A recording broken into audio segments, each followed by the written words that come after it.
Hello explorers! I'm Sarah from Sarah Rose Solo.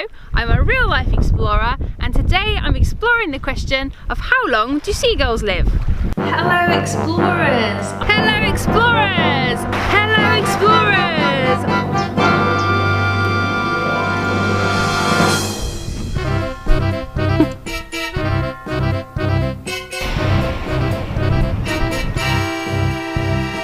That has something to do with gravity.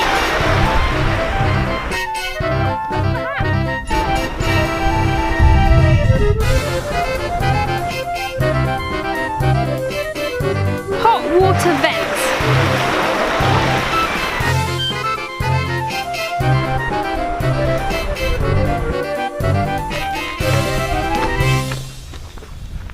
The word seagull is a generic word used to refer to the different species of gull that not only live by the sea, but also in bays and inland where there is no sea. It's a bit of a funny word really, seagull. The smallest gull is the little gull, which weighs around 120 grams and is about 29 centimeters tall. And the biggest of the gulls is the great black-beaked gull, which weighs 1.75 kilograms and is 75 centimeters tall.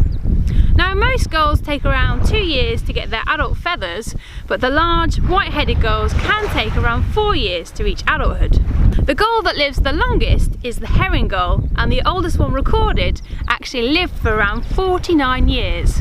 But most gulls live for probably between 15 and 20 years. Gulls belong to the family Laridae, or Laridae, I'm not quite sure how you pronounce it, which is Greek for ravenous seabird. But remember, not all gulls live by the sea. Gulls are well known for their scavenging behaviour, and they will eat pretty much everything from garbage on a rubbish dump to dead animals to litter and of course fish. So how long do seagulls live? Well, most of the gull species live between 15 and 20 years, but the herring gull can live for around 49 years.